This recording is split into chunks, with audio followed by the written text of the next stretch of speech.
So, brethren, it's a pleasure being here once again. And I would like to continue from where I had stopped off last week.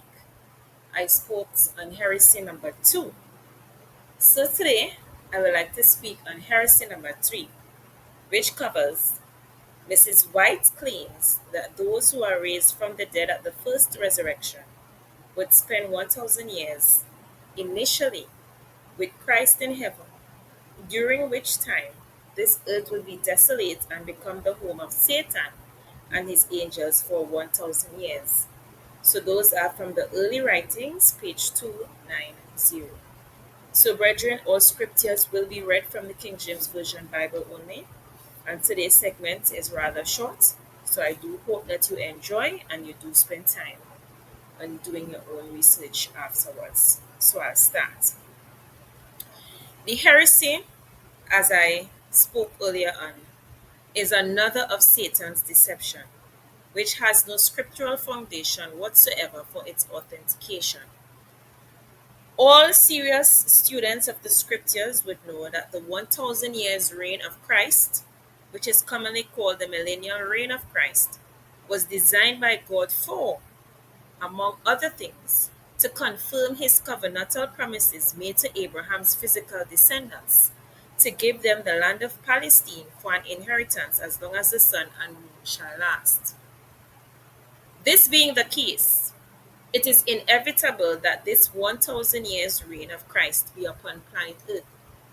This fact can be gleaned by reading Revelation chapter 19, verses 1 to 11, which describes, among other things, Jesus and his heavenly army returning in battle array to put an end to the battle of Armageddon and to establish his earthly millennial kingdom.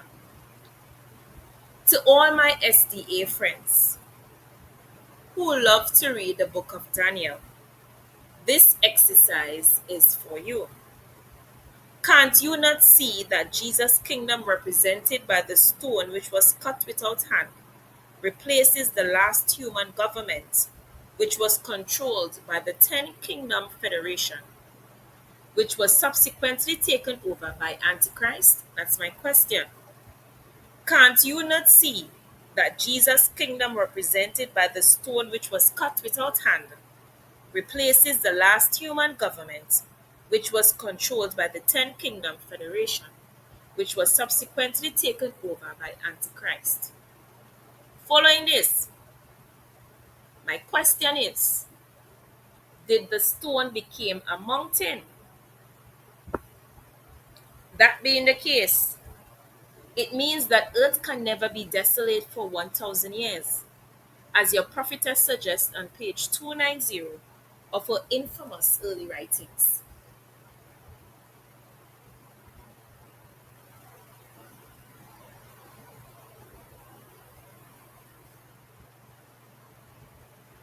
In addition to that fact, it must be remembered that during the millennial reign of Christ on planet Earth, Satan would be incarcerated in the bottomless pit, a place in the heart of this earth that is now the habitation of wicked spirits.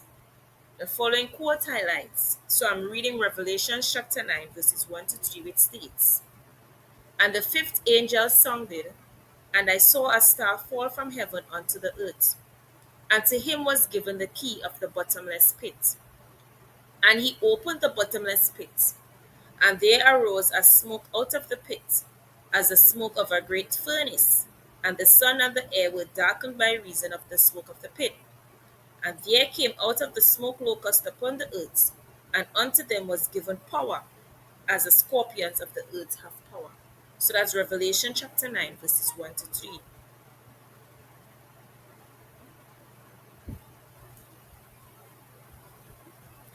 Taking a cue from those scriptures, we know that the bottomless pit of Revelation chapter 20, verses 1 to 3, must be a wicked spirit's prison in which Satan would be held for 1,000 years.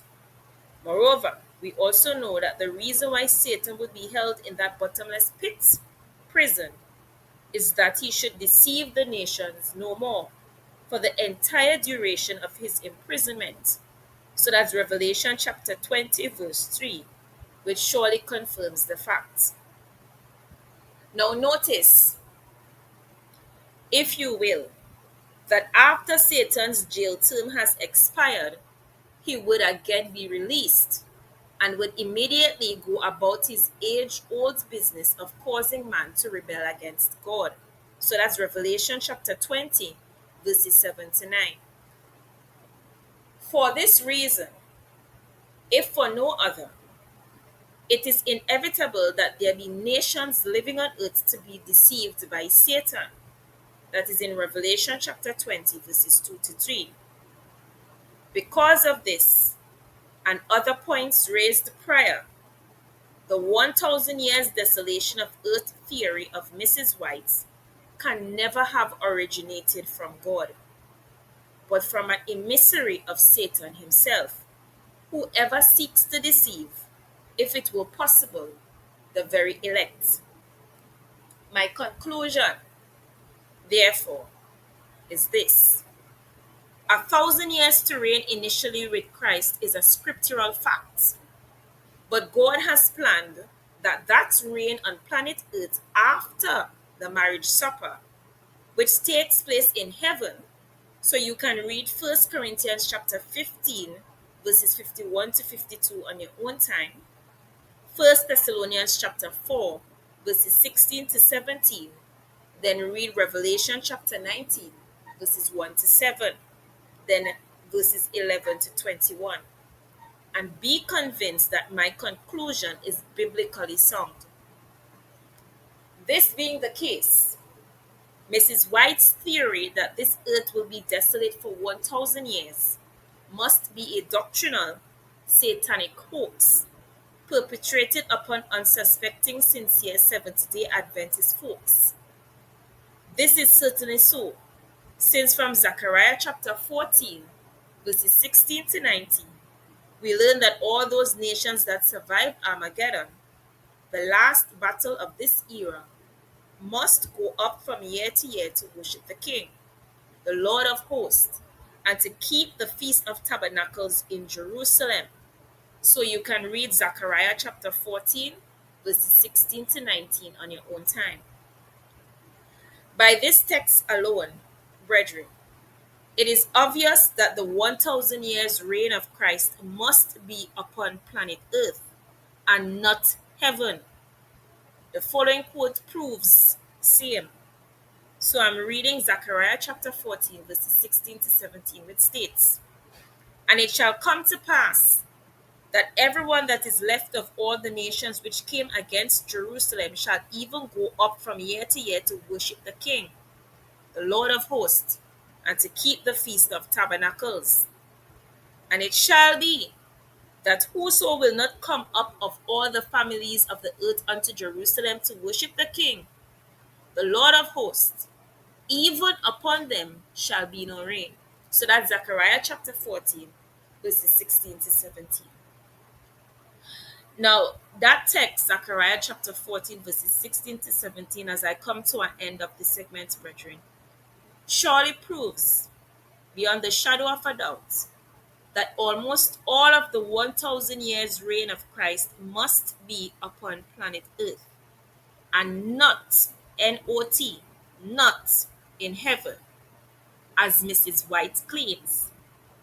This 1,000 year reign in heaven that coincides with 1,000 years desolation of earth is another heretical masterpiece of Mrs. E.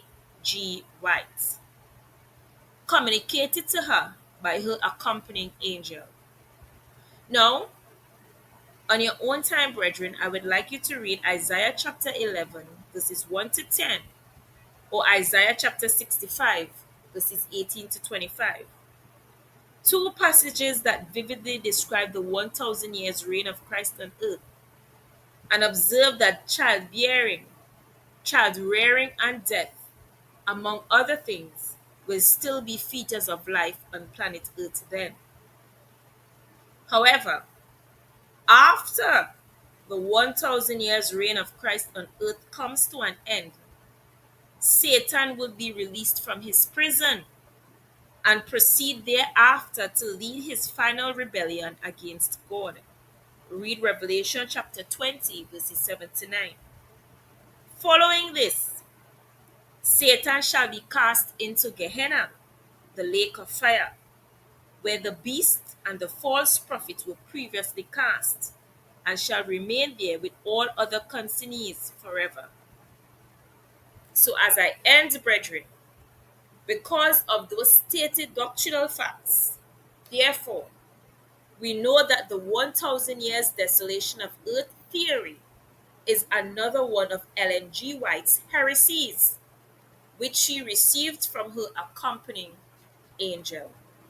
So that's the end of my segment today, brethren. I will be live next week again. Remember to spend time and read your Bibles. We ought to prepare ourselves for Jesus Christ's return because he will be returning soon. So have a safe and productive week. Remember that Jesus Christ loves you and I love you too. So bye for now.